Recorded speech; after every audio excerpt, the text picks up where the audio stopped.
Olá, paz de Deus, irmãos. Emerson e Léo aqui. Eu vou deixar aqui um áudio e eu quero que os irmãos ouçam esse áudio e eu vou tirar aqui uma análise dele, eu vou comentar sobre ele. Mas para adiantar, esse ancião, ele instituiu o rebatismo na igreja, ele que criou, veio aflorando o exclusivismo. Pelo que eu vi de um testemunho dele, ele mostra bem exclusivo com uma congregação sendo o único caminho, né? Até porque quando um dos anciãos questionou, ou um dos membros, né, ali naquele testemunho, ele disse que esse ancião estava querendo dividir a obra porque questionou, né, essa questão de e os irmãos que veio antes da congregação estão todos condenados, né? Porque naquele tempo existia mais ainda forte essa situação de que eram os da congregação que ia ser salvo. Isso a gente vê pelo pouquinho aí do passado, que se a pessoa tivesse casado com um que era, né, tivesse relacionado, namorou com alguém que era eu vou por Assembleia de Deus, né, para dar um exemplo, essa pessoa logo ela perdia a liberdade. Se ele fosse músico, tivesse algum cargo, ele já não, ele era excluído da igreja. E todos chamavam de fulano, né? Porque isso vinha, esse tipo de disciplina vem do púlpito, vem da liderança. Então o povo segue a risco essa ideologia. E o que vem mudando, né, irmãos? Eu tô falando aqui, alguns criticam quando a gente fala que eu tô falando mal da congregação, mas eu tô fazendo um breve comentário, porque vem mudando. As pessoas querem que a igreja fique secreta, não tem nenhum comentário, ninguém fale nada, né? Mas essa pessoa ficava sem a liberdade até que essa pessoa batizasse na igreja. Aí sim, eles iam pensar em restabelecer a liberdade dessa pessoa. Entretanto, até essa situação que não ocorresse, ia ficar ali no banco, né? Armão de banco, como fala assim, tá excluído. Às vezes nem era ajudado pela obra da piedade, enfim, essas questões são para outro vídeo. E aí o que acontece? Vem com um tempo para cá vem mudando esse tipo de assunto. As pessoas falam que ela não é exclusivista, né? Que ela não é só ela que salva quando alguém quer refutar o que está acontecendo, essas mudanças. Mas nunca foi assim. Mas a gente tem aí as testemunhas, os fatos, as histórias, né? São fatos verdadeiramente ocorridos, não tem como negar. Não tem como negar essa situação, mas as mudanças acontecem. Ele criou uma desavença com o próprio Luiz Franciscon, porque se ele instituiu o rebatismo, ele estava contra Luiz Franciscon. E Luiz Franciscon deixou numa carta, e essa carta está com o nosso irmão atual, ancião Davi Trevisan, até leu sobre ela, isso foi muito interessante, né? Até citou ela, na verdade. E ele ali já acontecia essa divisão na igreja, e aflorava ali uma religiosidade crescendo e inflando a cada dia mais, porque se ele criou uma desavença com o próprio Luiz Franciscon, que pediu para não rebatizar as pessoas que viessem de outra instituição, que foi batizado em Jesus Cristo, no nome do Senhor Jesus Cristo, pessoas que têm a fé em Jesus Cristo, se ela se sente bem, porque isso vai depender dela. Se ela se sente bem com o batismo dela, sente que foi regenerado, salva, né? Não tem por que passar por um rebatismo, porque ele é um mandamento. Então, ele vai mostrar para as pessoas ali que você aceitou a mesma fé deles. Não quer dizer que o batismo salva. Se um batismo sem fé, de nada adianta. Não adianta um batismo na congregação sem a fé devida em Jesus Cristo como único e suficiente Salvador. Que você não pode salvar por si mesmo, que você não se salva por obras. Então você não conheceu a Cristo, você não tem fé. Você vai conhecer a Cristo assim quando você conhecer a verdadeira graça dele e regenerar a sua vida, mudar a tua vida. Não adianta você seguir preceitos, conceitos de uma religião, né? Os irmãos não usar bermuda, né? Não usar uma regata, seguir preceitos de deixar sem barba para congregar e na casa não viver como cristão, não mostrar para os filhos o que é ser um cristão, não ter amor ao próximo, né? Ou faz alguma coisa, faz por obrigação, porque senão não vai ser salvo, mas no coração dele continua arraigado a natureza humana. Então o que acontece? A religiosidade veio crescendo por intermédio de alguns anciãos, mas mesmo assim a gente não pode dizer que esses antigos vão ser condenados ou vai ser, né? Porque isso vai depender de Deus, vai depender de tudo que ocorreu na época, como foi o movimento da obra de Deus que é Jesus Cristo, para que serviu isso de exemplo para o mundo, ou, né, da maneira que levou essa pessoa a um caminho correto.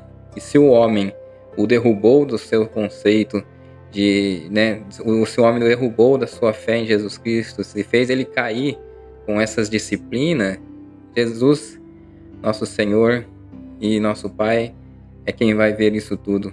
A gente não tem muito o que dizer, mas creemos que aqueles que passou por uma injustiça, que tende a ser salvo, assim é escrito pelas Escrituras, está escrito nas Escrituras, quando o fariseu fazia tudo possível para condenar.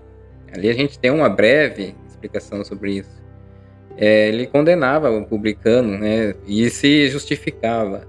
Então, Jesus usa essa parábola para demonstrar qual ali, né, seria justificado.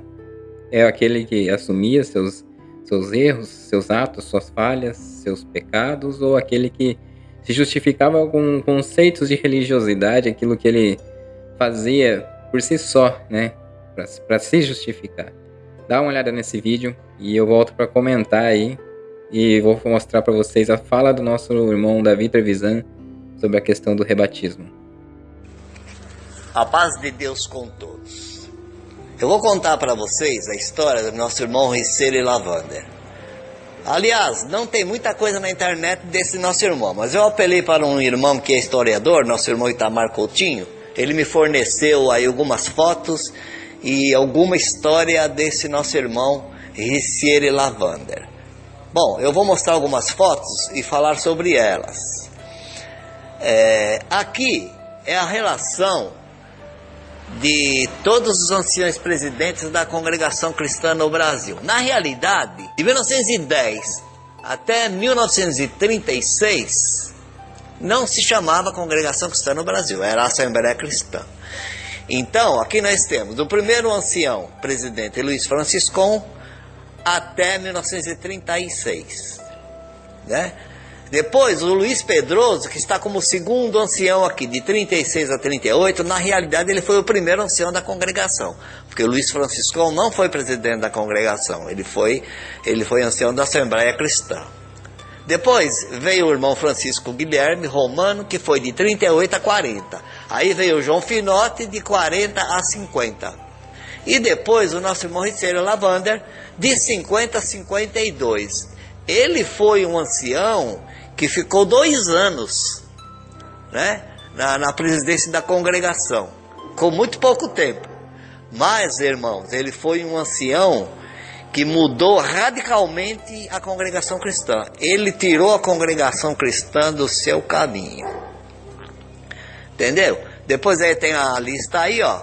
E vem os outros anciões, né? O Espino, o Angari, o Luiz Chances, Elias de Camille, José Nicolau, Basílio Gitti, Jorge Cury, até hoje. Bom, essa foto aí, vemos ele aí, numa reunião de anciões, ele é o quarto, né? O quarto da direita para a esquerda. O Riceiro, numa reunião de anciões em 1950, né? Aí vamos a outra foto aqui. Vou mostrar umas fotos para depois continuar a história dele. Aqui, irmãos, é uma foto que foi tirada com todos os anciões da congregação cristã antigos, certo? Então esse nosso irmão Riceiro Lavander, ele tirou a congregação dos seus eixos, instituiu heresias na igreja. Ele foi o ancião do rebatismo, que fez o rebatismo. Ele entrou em 50. Em 51 já foi instituído o rebatismo, certo? E depois, irmãos, ele tem uma história dele aí está ele ao lado do Franciscon, né? E mais uma vez aí, numa reunião de anciões, entendeu? Esse aí é o Riceiro Lavander, que tem pouco material dele na internet, né? Mas aí eu vou continuar agora aqui contando a sua história. Então esse ancião, ele assumiu a congregação em 1950 e saiu em 1952. Nesse período que ele ficou na igreja, irmão, ele era um ancião muito exclusivista. E ele partia muito para o lado do orgulho cristão. Então, o que aconteceu? O que ele pensava? Ele, irmão, não concordava muito com o Franciscon e o Spina. Porque esses dois gostavam de ir na Assembleia Cristã, eles gostavam das outras denominações, entendeu? Eles não tinham esse apartheid aí que a congregação tem. Então, o que acontece? Ele não ia muito com essa ideia desses dois anciões. E quando ele se tornou presidente, ele começou a fazer uma espécie de uma campanha, entendeu? Uma campanha. Ele começou a viajar pelo Brasil, falar para a Irmandade. A Irmandade naquela época usava o cabelo curto, não usava cabelo comprido. Começou a dizer sobre roupas, começou a colocar imposição sobre roupas, imposição sobre joias, sobre tudo. Ele começou, e outra, imposição sobre essa relação da congregação com as outras denominações. Então, e outra coisa, uma das coisas mais graves, ele instituiu o rebatismo. Foi ele que instituiu o rebatismo em nome do Senhor Jesus, e em nome do Pai, do Filho e do Espírito Santo, que até 1950, idos de 40, 50, era em nome do Pai, do Filho e do Espírito Santo. Ele instituiu o rebatismo com os dizeres, em nome de Jesus Cristo, em nome do Pai, do Filho e do Espírito Santo, que está escrito lá, vocês vão batizar em nome de Jesus Cristo, em nome do Pai, do Filho e do Espírito Santo. Então, esse ancião aí, Cyril Lavander, foi que colocou a congregação nessa nova linha, que tirou dos trilhos, digamos assim, que vinha das Assembleias Cristãs e colocou todas essas coisas que nós temos hoje, entendeu? Que ao ver de muitos são prejudiciais, não são bíblicas, que é regulamentação de roupas, regulamentação de cabelos, né? E o rebatismo, que as pessoas que vêm para a congregação têm que se rebatizar. Antigamente não era assim. O próprio Franciscon, ele disse numa assembleia na Itália que os irmãos que viessem de outra igreja já batizados não eram para ser rebatizados, ok? Então é isso, fiquem todos na paz de nosso Senhor Jesus Cristo, na paz de Deus. Assim também aqueles que se congregam entre nós, e às vezes vêm de denominações outras, irmão, e às vezes chegam, tem irmão que já, você precisa batizar. Irmão, não façamos isto. Eu falo para os irmãos porque eu tenho carta do irmão Franciscano, irmão falando sobre isto, está guardadinha lá comigo. Não devemos mandar ninguém batizar. E se a pessoa vem, às vezes de uma outra igreja, irmão, uma igreja evangélica, e fala, eu quero congregar com vocês, mas eu já sou batizado, se eu sou obrigado a batizar, está na tua consciência, é você e Deus, o batismo é mandamento do Senhor, e você se analisa a si mesmo. Agora, se ele vem e fala, eu já sou batizado, quando está congregado, congrega, nós te recebemos aqui, como servo de Deus. Quem julga almas, irmãos, é Deus. Nós julgamos disciplina da igreja, entendamos isto? Eu tenho muitos irmãos, e eu falo para os irmãos, porque, irmão, não há lugar para extremismo na obra de Deus. Eram pessoas chamadas de estranha fé, né? Eu lembrei disso agora aqui, que seriam pessoas da Assembleia de Deus, Deus é amor, e viesse a casar com quem era da congregação, então a congregação chamava aquela pessoa de estranha fé.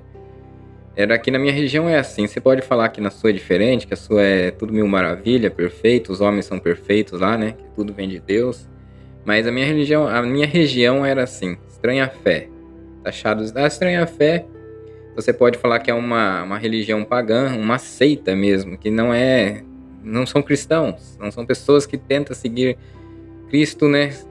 Seguir os preceitos de Cristo, a fé em Cristo e o que é a regeneração pela fé, elas colocam algumas coisas diferentes, liturgia de culto, são coisas, né? A maneira que faz o culto, a doutrina, a disciplina, se a mulher pode cortar o cabelo ou não. Isso aí são outras questões, né? Que alguns aí usam como salvíficas, né? Eles vão falar, mas tem que seguir a doutrina.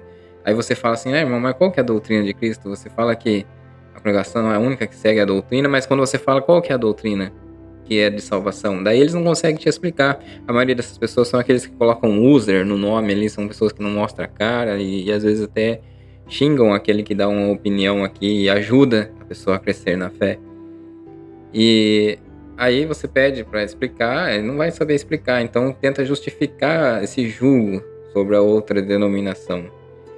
Quando a gente fala quando o Davi Trevisan falou aí de forma sensata, que está na mão da pessoa, a pessoa que vai avaliar se ela crê mesmo em Jesus Cristo, né, e acha que talvez precisa passar por um rebatismo, eu não concordo muito com isso, mas, né, se precisa passar por um rebatismo na congregação, essa pessoa, ela às vezes vem de uma fé, que ela, né, tem uma fé, ela aprendeu das escrituras na outra denominação, porque às vezes lá tem até um estudo teológico, e isso ajuda, sim, a pessoa a entender até sobre salvação por obras, que não tem nada a ver salvação por obras, salvação é pela fé. E aí são contra o estudo teológico, mas essas pessoas vêm de outra denominação sabendo que isso não vai levar ninguém a salvar-se. Porém, elas às vezes são enganadas em outra instituição, elas são persuadidas pelo dinheiro, embora aí tem alguns vídeos que eu vou fazer aí no canal, que aconteceu isso às vezes na congregação, mas não é um ensino da congregação fazer isso, às vezes é de um regional ou de um ancião, né, aleatório aí que tem essa maneira de falar, e às vezes segue alguma coisa que ele ouviu de alguma liderança maior, mas não é a tradição, não seria o correto, né, dentro da instituição. Mas outras igrejinhas por aí, outras instituições até maiores, o dinheiro fala mais alto o tempo todo. E você é obrigado, é diferente. A congregação pode falar lá e alguns querer forçar a barra, mas você nunca, pelo menos até onde eu sei na minha região, nunca fui obrigado, nunca ouvi obrigar alguém, entendeu? Embora tenha alguma pressão psicológica, né, pode acontecer, mas é de forma isolada, e essa pessoa também, ela tem que se analisar, ver o que ela está escutando, absorver. Vou ajudar, não vou, tô sentindo de ajudar, ok, mas também você não precisa ajudar a instituição, né, coleta de intenção, dê intenção para ajudar uma instituição de caridade, beneficente, instituição aí, né, que tem pessoas aí em abrigos, você pode fazer isso, mas tem sim pessoas que às vezes vai para a congregação cristã para não ser explorada da forma que é outra instituição. Isso a gente sabe que existe pior, né, por aí. Vocês falam de pressão psicológica na congregação, mas existe também aquele que faz por obrigação, tem que estar até anotado ali, aquele que é dizimista, o que não é, e por aí vai. É isso aí, irmãos. Esse é o vídeo de hoje. Espero que vocês compartilhem para ajudar aí o canal a crescer, curte ele, porque tem muitas pessoas que não entendem essa situação, joga qualquer coisa na internet sobre a instituição. Eu vou estar falando aí sobre essa questão da arrecadação, né, da arrecadação de dinheiro, a questão do envolvimento do dinheiro na instituição, que tem um vídeo circulando por aí ainda, mas hoje foi para a questão do rebatismo. Eu ainda pretendo ver que tem algum líder, do ministério, até que a esposa talvez resolveu ir numa outra instituição, né, e congregar em outra igreja cristã, e o ministério não fez nada, não tirou ele da liberdade dele Aí eu vou entender que não está havendo exclusivismo. Porque até então a gente ouve falar só aí no papel que não é para aceitar os membros de outras igrejas. Mas e se isso um dia acontecer com um do ministério? Será que vai querer tirar ele? Porque as pessoas, quando ela tem a fé, aceita e conhece o que é graça de Jesus, e às vezes ele pode sentir vontade de conhecer um outro lugar, e se você for cortar a liberdade de alguém do ministério, você vai estar provando que você ainda é exclusivista. Mas pode acontecer. Agora, é diferente de você, a pessoa, a esposa, ela aceitar por ser submissa ao homem, ou o homem aceitar por ser submisso à esposa. Não, eu tô indo na congregação porque minha esposa é de lá, mas eu não concordo, e aí ele não poder ir não a outra, né, sem que haja represária. Enfim, esse é o vídeo de hoje. Espero que gostem. Compartilhe aí com o máximo de pessoas possível. Até o próximo vídeo. Deus abençoe grandemente.